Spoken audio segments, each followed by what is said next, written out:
Welcome everybody, Craig from Size Matters RC, and this is episode number 7, BRX02. Let's go. We're on page 31. That means we are doing shocks, and what you're gonna need for that are obviously your shocks, and then these two parts, right? Your pivot ball and your retainer. Well, in your very organized foam container is where you will find your shocks. And then in the bag of labeled parts, there's a little bag in here. And that is going to be your pivot balls and retainers.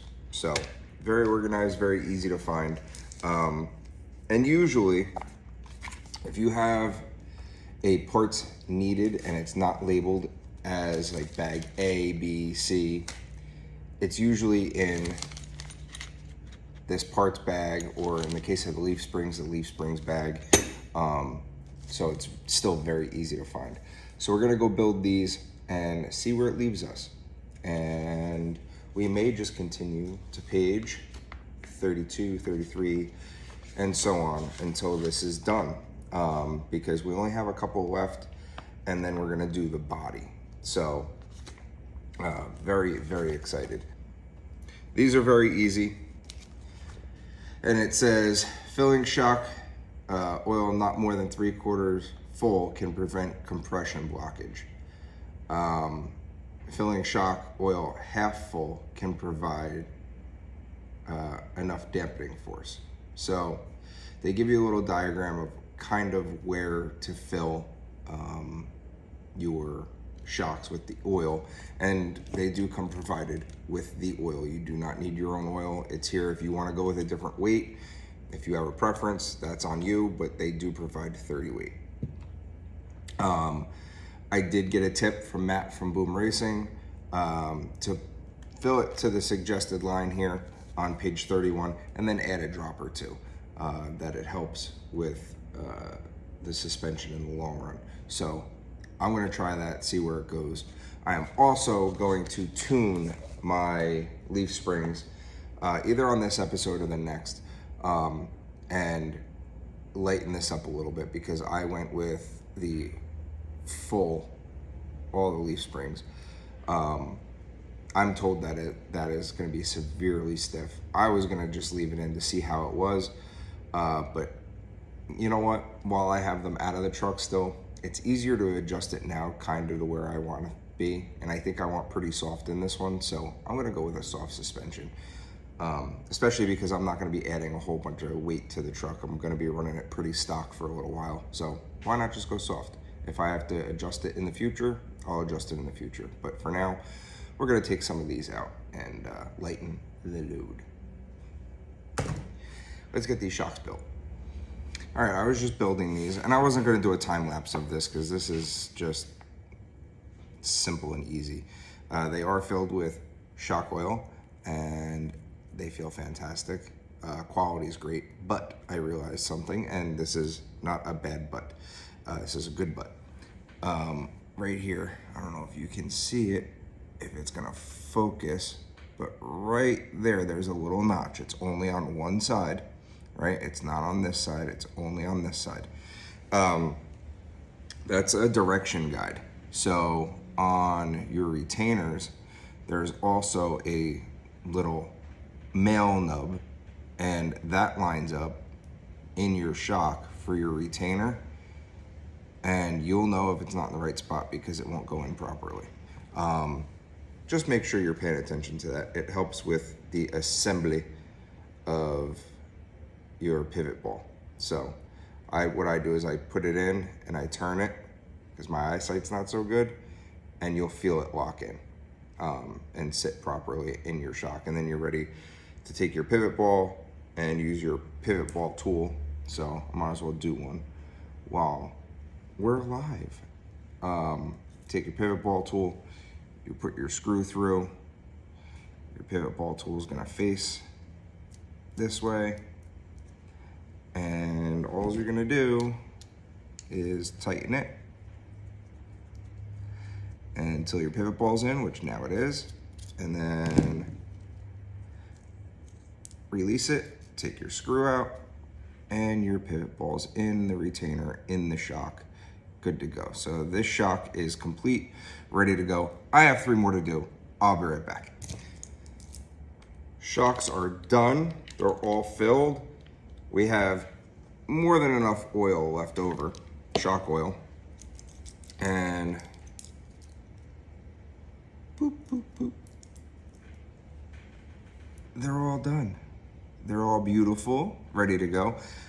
Really, really nice quality. I did take one completely apart and disassembled it and checked everything on the inside, all the O-rings and the clips, and they do a really nice job building a shock. Very nice quality, perfect machining. Even the fact that everything is engraved. It says Boom Racing on them. It's really cool. So what we're gonna do now is I'm just gonna go back through and make sure I tightened everything properly, because I'm notorious for leaving things loose after I reassemble them. Double check your work, everybody. So those are set aside for the next steps. And I'm gonna let you guys know over the course of time if those shocks leak, because we all know RC shocks are notorious for leaking. I don't care what brand it is, it happens. So over time, how do these hold up?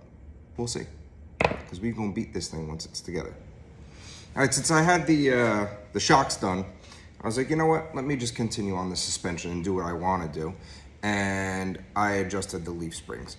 So I went with the recommended leaf spring setup. So on page 27, if you go backwards a little bit, it recommends that the stock setup is the master plus B for the rear, and the front is going to be master plus A. So that's what I did. I went out and I put it back to the recommended setup. Remember, when you're going backwards and you're removing leaf springs, these plates on the bottom get flipped over. Now, if you remember, we had a little bit of an issue with the screws not being long enough on the front axle. They're 20 millimeter. I believe they need to be about 22. Even with removing a couple leaves and flipping these over, they are still too short to reach the nylock. So I would still recommend getting a 22 millimeter screw and putting them in place of those 20 millimeters. But that's my personal preference. You can Loctite it, it'll hold, but I would rather make it to the nylock. So I'm actually gonna take these back out. I was curious though, if I took leaf springs out and flipped these plates over, if they would reach. They still don't. So now I'm gonna take them back out and put 22 millimeters in there, so I don't have to worry about it ever again. And then the next episode, we are finishing this chassis. We are gonna go through all the pages and just finish the chassis up, set the chassis aside, so that way we can get this body done and finally drive it. So we are moving along, we're cruising along, everything's lining up beautifully. Very, very, very few complaints at all. It's very little minor things so far, but I couldn't be happier. Boom Racing really has changed the way that I even look at RC now. So kudos to them, but let's go see if we can't find more complaints. Why not, right? Because I guess that's how nobody improves if I don't find complaints, right? If you don't find complaints, if you don't tell those companies about those complaints, and we don't hold them accountable for their mistakes, they don't improve. Maybe they don't even know about it. It's worth a shot. And guess what? If you go to them and you're like, hey, I was building this truck and I came across this issue, and they meet you with hostility, might be a company you don't want to do business with anymore. Huh? So just keep that in mind, that honesty is great. We all love brands. We all love representing brands. We all look up to these brands, right? No matter what brand it is. If you believe in a brand and you want to represent that brand, it's huge.